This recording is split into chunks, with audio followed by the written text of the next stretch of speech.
Okay, so the first thing that you guys really need to be aware of is all the different appointments that you're going to now start booking yourselves into.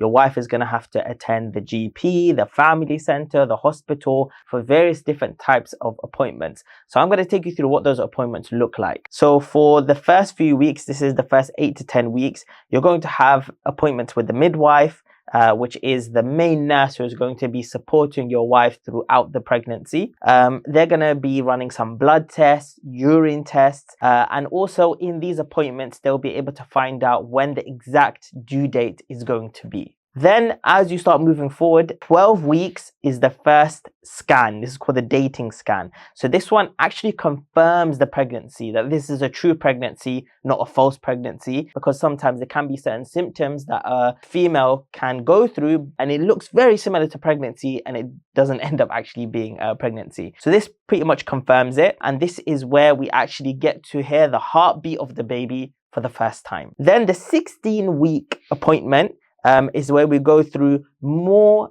blood checks, more urine checks.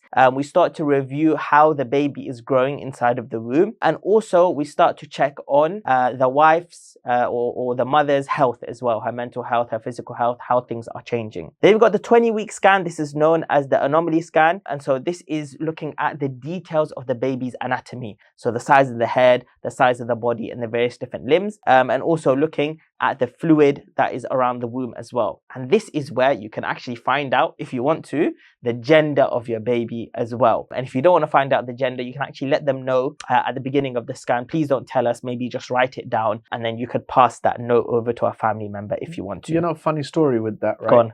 We didn't want to know. I was like, I'm not finding out. But the funniest story is we asked them to write it down, not to show me and my wife, because obviously it was our first child. Everyone wanted to know and maybe get gifts and decorate the house in a relevant blue or pink color, right? Yeah. So we're like, okay, don't tell us. And they kept the whole decoration a surprise too until we came home. I remember making that call to my father-in-law specifically when the baby was delivered. And I went, yeah, it's a boy, alhamdulillah. And he said, you what?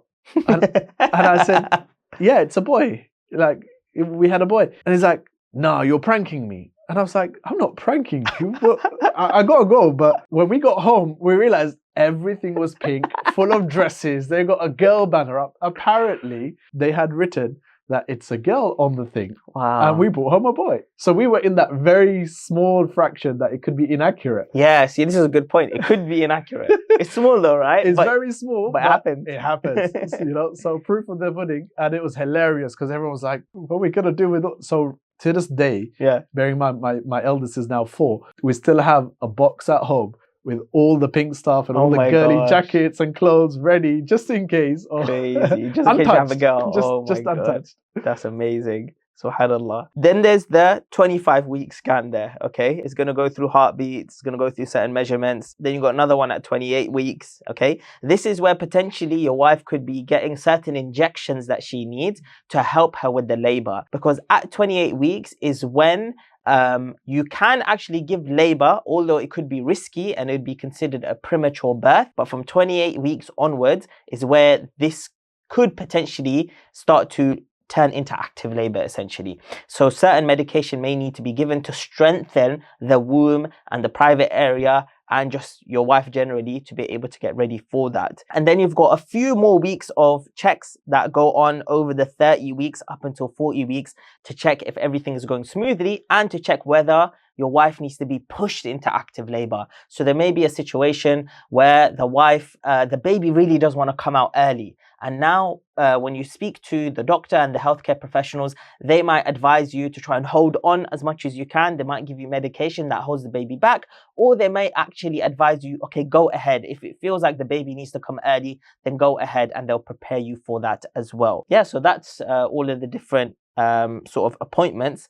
Trimesters as well, if you can briefly go over that. I think there's 3 main trimesters that everyone needs to be aware of. That's what's called trimester, right? That's it. But it's the first trimester, second, and third. There are different behaviors and different stages of the pregnancy that happen here. Generally, as fathers, what you need to know is the first is full of vomiting, nausea, exhaustion, like hormonal changes. The second is a bit more calmer, and that is your window to do everything you need to do. Because the third is the cumbersome, the very exhausting, the back pains, the kind of heaviness because now the belly is full, the womb is full. At this point, it is very difficult to do a lot anyway. So those are kind of the different stages. We'll go over it more so, but I want to touch upon your appointments. Yeah. Fathers, make sure you're there.